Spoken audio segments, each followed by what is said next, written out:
Hi, வணக்கம். நான் 1 week முன்னாடி பாண்டிச்சேரி பீச் போயிருந்தேன். அங்கேருந்து நான் கொஞ்சம் சிப்பி எல்லாமே எடுத்துகிட்டு வந்திருந்தேன். இதுதான் அதெல்லாம். நான் வந்து சைஸ் வைஸ் பிரித்து வச்சுருக்கேன். சின்னதுலேருந்து பெருசு அப்படிங்கிற மாதிரி ஒரு கார்ட்போர்டு எடுத்துக்கோங்க, ரவுண்ட் ஷேப்பில். அதோட எட்ஜில் க்ளூ கன் அப்ளை பண்ணிக்கோங்க. ஃபஸ்ட்டு வந்து நீங்கள் பெருசுலேருந்து ஒட்டிகிட்டே வாங்க. ஃபஸ்ட்டு வந்து பெருசு, அந்த ஃபுல் ரவுண்டுக்கும் பெருசு ஒட்டி முடிச்சா எப்படி இருக்கும். நெக்ஸ்ட் ரோவுக்கு வந்து அதை விட கொஞ்சம் சின்ன சைஸ்.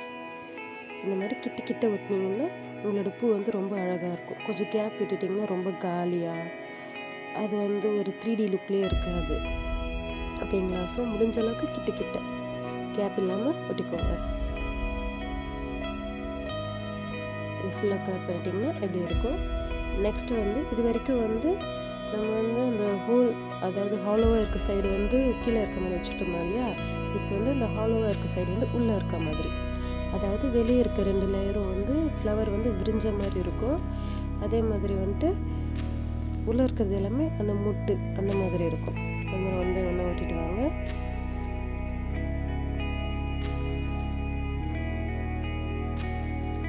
பார்த்தீங்கன்னா 3rd ரோ முடிச்சிட்டோம். இப்போ வந்து அதை விட சின்னதாக இருக்கிறத வந்து உள்ளே இன்சர்ட் பண்ண போகிறோம்.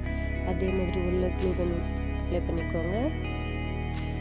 1 பை 1 உள்ளே ஸ்டிக் பண்ணிகிட்டே வாங்க.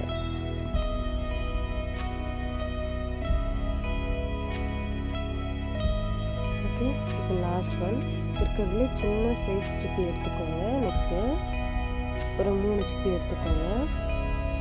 அதை வந்து ஒரு ஃப்ளவரோட முட்டு மாதிரி 1 பை 1 உள்ளுக்குள்ளே இருக்க மாதிரி வச்சு ஃபிக்ஸ் பண்ணிக்கோங்க. இது இந்த மாதிரி தான் தெரியுதா, ஒரு முட்டு மாதிரி. இதை எடுத்து அந்த சென்டரில் ஃபிக்ஸ் பண்ணிக்கோங்க. அவ்வளோதான், நம்மளோட ஷீஷல் ஃப்ளவர் ரெடி ஆகிடுச்சு. இந்த லாஸ்ட் ஃப்ளவர் வந்து இந்த சின்ன சின்ன கேப்லாம் வந்து எனக்கு தெரிஞ்சிச்சு. அதனால் நான் இருக்கிறதுலே குட்டி குட்டி ரொம்ப குட்டி ஷெல்ஸ்லாம் எடுத்து அதை கவர் பண்ணிட்டேன். இதுதான் நம்மளோட ஃப்ளவர் ரெடி ஆகிடுச்சு. எப்படி இருக்குதுன்னு சொல்லுங்கள். தேங்க்யூ ஃபார் வாட்சிங்.